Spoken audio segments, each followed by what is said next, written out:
প্রথম ছুটির দিনে ২১শে বইমেলার বিকেল থেকে অনেকে এসেছেন মেলায়। কিছু স্টলে এখনও চলছে সাজসজ্জার কাজ।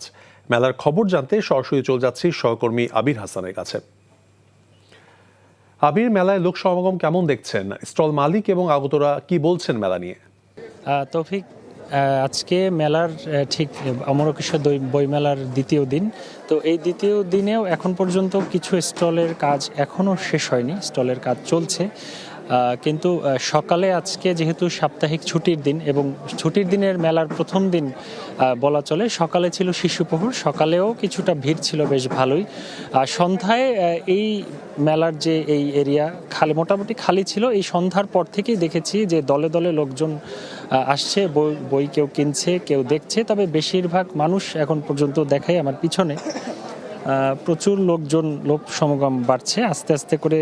যতই সময় পারাচ্ছে মেলায় দর্শনার্থীদের সংখ্যা ততই বৃদ্ধি পাচ্ছে। এদের মধ্যে সবথেকে বেশি যে বইগুলো বিক্রি হচ্ছে সেগুলো হচ্ছে ধর্মীয় বই এবং শিশুদের বই। যারা পরিবার নিয়ে আসছেন তারা তাদের শিশুদের নিয়ে আসছেন এবং শিশুরা তাদের কমিক্স এবং বিভিন্ন ধরনের কার্টুনের যে বইগুলো, সেই বইগুলো কিন্তু তারা কিনছেন। এর পাশাপাশি মেলায় তবে ক্রেতার থেকে দর্শনার্থীদের সংখ্যা বেশি, এমনটি বিক্রেতারা বলছেন। যেহেতু একদম মেলার একেবারেই শুরু, সেহেতু কেউ যাচাই বাছাই করবেন, বইগুলো দেখবেন, যাচাই বাছাই করবেন, তারপরে হয়তো পরে এসে আবার কিনবেন। আবার কেউ এসে তাদের পছন্দের বইগুলো কিনছেন। তবে এখন পর্যন্ত যে বইগুলো বিক্রি হচ্ছে তাদের মধ্যে রয়েছে ধর্মীয় বইগুলো।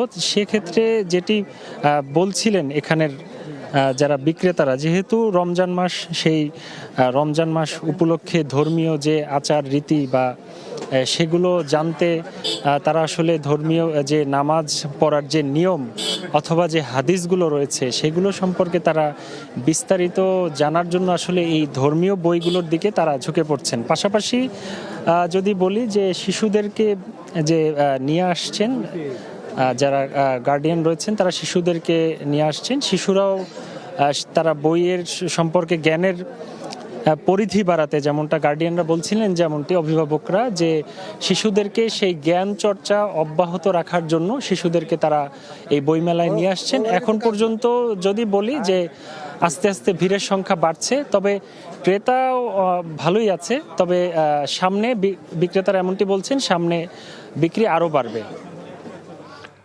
আবির আহমেদের কাছ থেকে জানছিলাম বইমেলার খবর।